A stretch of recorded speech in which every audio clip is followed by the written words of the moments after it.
Friends, welcome back to my channel. So எல்லோருக்கும் இனிய ஆடிப்பெருக்கு நல்வாழ்த்துக்கள். இன்றைக்கி தான் விலாக் எடுத்தேன், ரொம்ப நாளாச்சு விலாக் எடுத்து.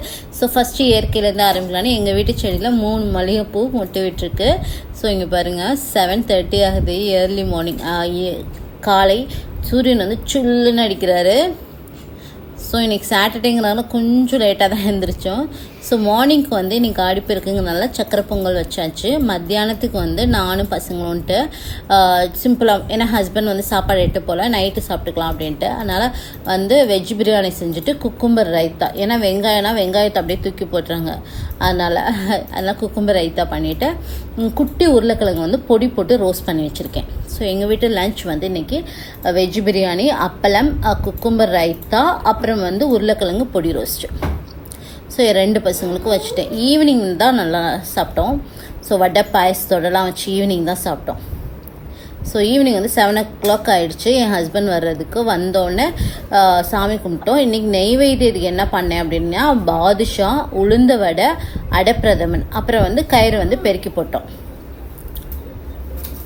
ஸோ நைட்டு வந்து ஏன் ஹெவி லன்ச் ஹெவி டின்னர்னு பார்த்தீங்கன்னா, அவர் வந்து ஆஃபீஸ் போயிட்டார்.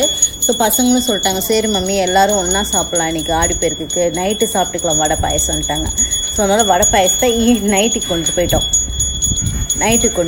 இப்போ வந்து நீங்களும் சாமி கும்பிட்டுக்குங்க. எல்லா வளமும் பெற்று எல்லோரும் நலமுடன் வாழ்வோம்.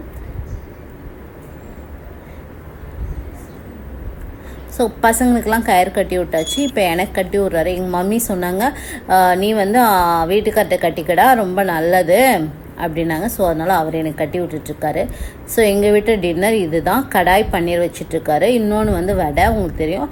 இது வந்து என்னென்னு பார்த்தீங்கன்னா, பால் கறி கூட்டு, அது கொஞ்சம் குழஞ்சி போச்சு, குக்கரில் வச்சனால, அவசரத்தில் செஞ்சனால குழஞ்சி போச்சு. அப்புறம் வந்து ரைஸ் வந்து ரொம்ப ஒயிட் ரைஸ்னால் கொஞ்சம் இதுவாக இருக்கும், இது வந்து கைக்குத்தல் அரிசி. அப்புறம் சாம்பார் வச்சு, சாம்பார் வந்து என்னென்னு பார்த்தீங்கன்னா, முருங்கைக்காய், கத்திரிக்காய், அவரைக்காய் போட்டு சாம்பார், கைக்குத்தல் அரிசி, அதனால் கொஞ்சம் லைட்டாக தான் இருக்கும். ஸோ இப்படி தான் என்னோடய ஆடிப்பெருக்கு போச்சு. உங்களுக்கும் நல்லபடியாக போயிருக்குன்னு நினைக்கிறேன். அப்புறம் வந்து பாதுஷாவும் பாயசமும் அப்புறம். ஓகே ஃப்ரெண்ட்ஸ், பாய்.